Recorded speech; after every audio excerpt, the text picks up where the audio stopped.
Bonjour à tous et soyez bénis. Encore une fois, je suis les sujets que Dieu veut que j'aborde d'après les connaissances qu'il me révèle.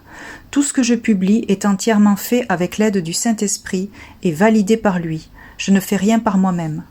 Le sujet de cette vidéo est sur le jour du Seigneur et le nouveau monde qui vient. Le jour du Seigneur sera un jour redoutable pour certains et grandiose pour d'autres. Joël 2:11. Oui, le jour du Seigneur est grand, il est redoutable. Qui pourra le supporter? Acte 2:20. Avant l'arrivée du jour du Seigneur, de ce jour grand et glorieux. Pour ceux qui suivent Dieu, ce sera un jour glorieux, et pour ceux qui se disent suivre Dieu mais ne le font pas, ce jour sera leur ruine. L'Esprit et l'épouse disent « Viens », car ils sont prêts à accueillir l'époux. L'épouse n'a qu'une hâte, c'est que son époux la rejoigne pour l'union. L'épouse s'est préparée, car son intimité avec Dieu était profonde, ce qui a fait émerger de l'amour dans son cœur. Un cœur brûlant qui désire son amoureux. Pensez-vous que l'époux va venir chercher des cœurs tièdes?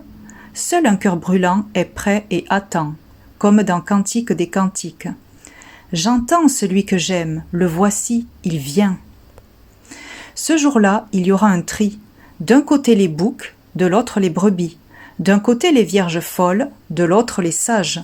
D'un côté l'église endormie, de l'autre l'épouse réveillée. La parole de Dieu ne s'adresse qu'à ceux qui la lisent, et ceux qui la lisent connaissent les principes de Dieu, alors ils seront jugés dessus. Dieu a horreur de l'orgueilleux, de l'infidèle et du rebelle, qui ne s'appuie que sur eux au lieu de Dieu. La parole est claire, elle s'adresse à ce genre de chrétiens. Ésaïe 1, 3-5. Mais Israël ne connaît rien, mon peuple ne comprend rien. Quel malheur, peuple coupable, peuple chargé de crimes. Vous êtes une race de bandits, des fils pourris. Vous avez abandonné le Seigneur, vous avez méprisé le Dieu saint d'Israël. Vous lui avez tourné le dos. Vous qui continuez à vous révolter contre moi, à quel endroit faut-il encore vous frapper? Ésaïe 2. Le Seigneur de l'univers garde un jour où il agira contre tout ce qui est fier et orgueilleux, contre tout ce qui se croit grand pour l'abaisser. Les gens orgueilleux devront se courber, les gens fiers devront s'abaisser. Ce jour-là, le Seigneur seul sera grand. Tous les faux dieux disparaîtront. Romains 1. Ils sont pleins de toutes sortes d'injustices. Ils font le mal, ils veulent ce qui appartient aux autres, ils sont méchants, ils sont pleins de jalousie, ils tuent, ils se disputent, ils trompent les autres, ils agissent n'importe comment, ils racontent des mensonges sur les gens, ils disent du mal d'eux. Ils sont ennemis de Dieu, ils insultent les autres, ils sont orgueilleux, ils se vantent, ils trouvent tous les moyens de faire le mal. Pourtant, ils connaissent bien le jugement de Dieu. Ceux qui agissent ainsi méritent la mort. Eh bien, non seulement ils font ces choses-là, mais encore ils approuvent ceux qui les font. Le monde d'aujourd'hui n'est pas différent du monde ancien de l'époque de Noé. Le monde ancien fut englouti pour que l'être humain ait une nouvelle grâce de changer de comportement. Or, le péché était toujours enraciné dans les cœurs. Alors Dieu a dit qu'il ne jugerait plus le monde par l'eau mais par le feu, un feu purificateur qui détruirait le péché jusqu'à la racine. Après ce jour-là viendra le monde nouveau. Ésaïe 65, 17. Car voici, je crée de nouveaux cieux et une nouvelle terre, et on ne se souviendra plus de ceux qui ont précédé, et ils ne monteront pas au cœur. 2 Pierre. C'est également avec de l'eau de la grande inondation, que le monde d'autrefois a été détruit. De la même façon, la parole de Dieu garde en réserve le ciel et la terre d'aujourd'hui pour le jour où les ennemis de Dieu seront jugés. Ce jour-là, le ciel et la terre seront détruits par le feu. Dieu a promis un ciel nouveau et une terre nouvelle où la justice habitera. Oui, c'est ce que nous attendons. Apocalypse 21, 1. Ensuite, je vois un ciel nouveau et une terre nouvelle. En effet, le premier ciel et la première terre ont disparu. La mer n'existe plus. Alors pourquoi la mer ne sera plus?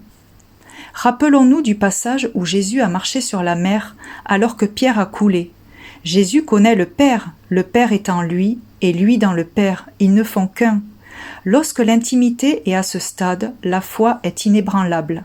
L'agitation, la hauteur des vagues ne peuvent troubler un cœur stable, dans la confiance en Dieu, alors que Pierre a coulé, car son intimité avec Jésus n'était pas profonde comme celle de Jean. Peut-être que Jean aurait marché comme Jésus sur la mer, car il savait que Jésus l'aimait. Or, quand nous ne connaissons pas l'amour de Dieu pour nous, notre marche est instable. Alors la mer, qui représente les peurs, les mauvaises pensées du monde, ont englouti Pierre, car son cœur était agité et dominé par les choses du monde, donc par la mer. Alors que dans le monde de Dieu, la mer n'existe pas, car l'amour bannit la peur.